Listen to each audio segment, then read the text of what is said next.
This is the place for history on the KY3 Digital Desk, and we're kicking off this brand new segment with something that's in the works for 2026. That will be the 250th anniversary of American independence. So the National Archives and the National Park Service, they've teamed up on a project to transcribe case files of Revolutionary War service.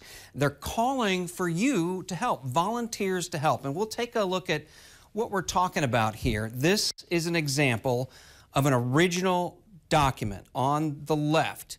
That is a document you cannot search.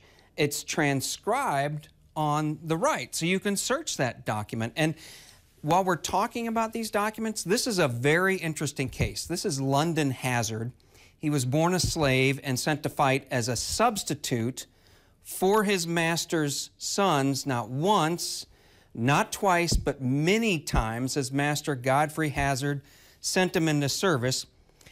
He went in place of those family members, survived, and for his multiple tours of duty, his master freed London Hazard from slavery 6 months after the war ended.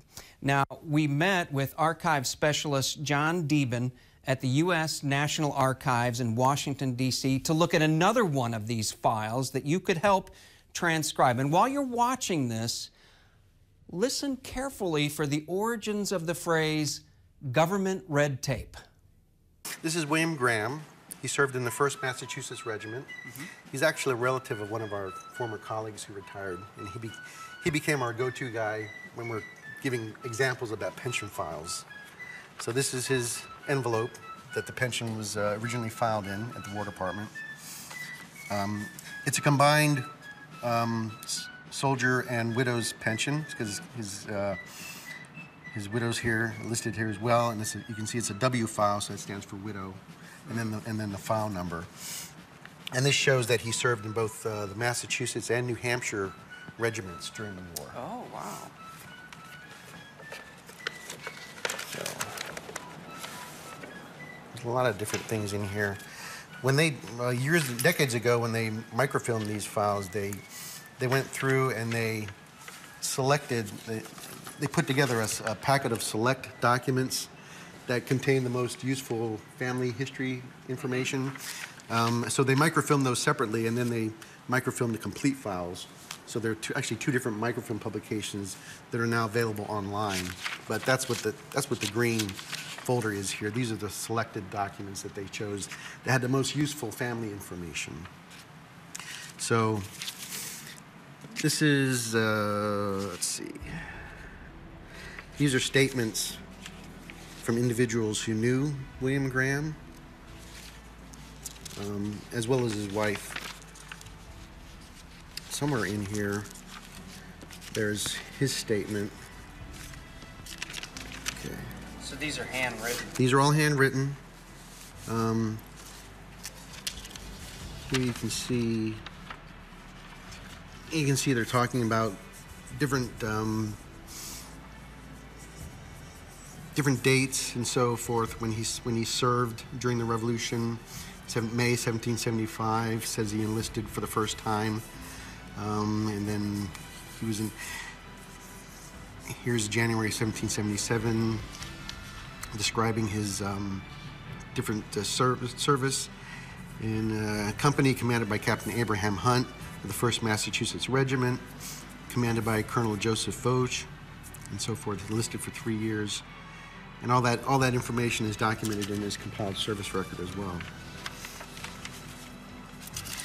There's also, somewhere in this pile, he provides an inventory of his personal effects, because like I said, he had to prove that he had a financial need for assistance. Otherwise, he says he's going to be depending on public charity to get along if the government doesn't help him out, basically.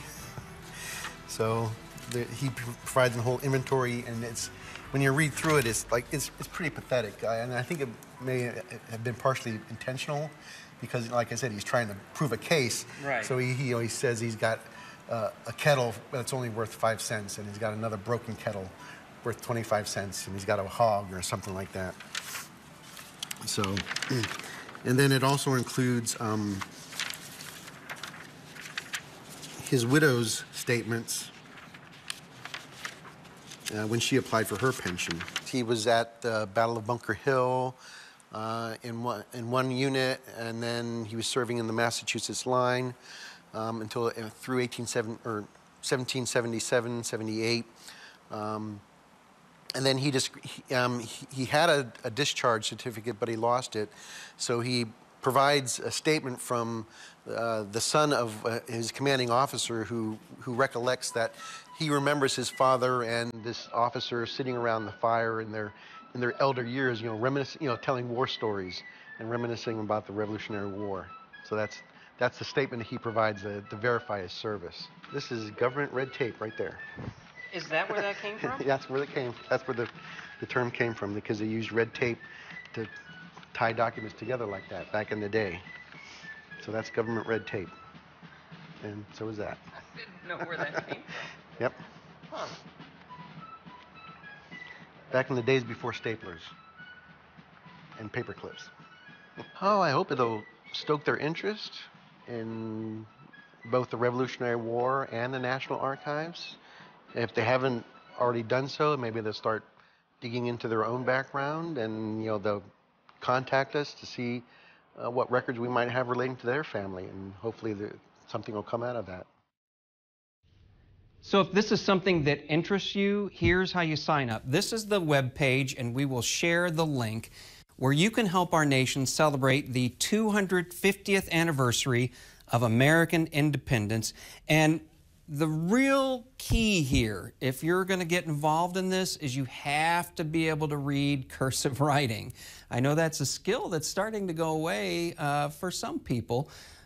If you can read cursive writing, that's really all you need, is a willingness to volunteer, read, and help us learn about those Revolutionary War soldiers who helped us earn our independence. So again, I want to thank you for joining us on the Digital Desk here to kick off The Place for History.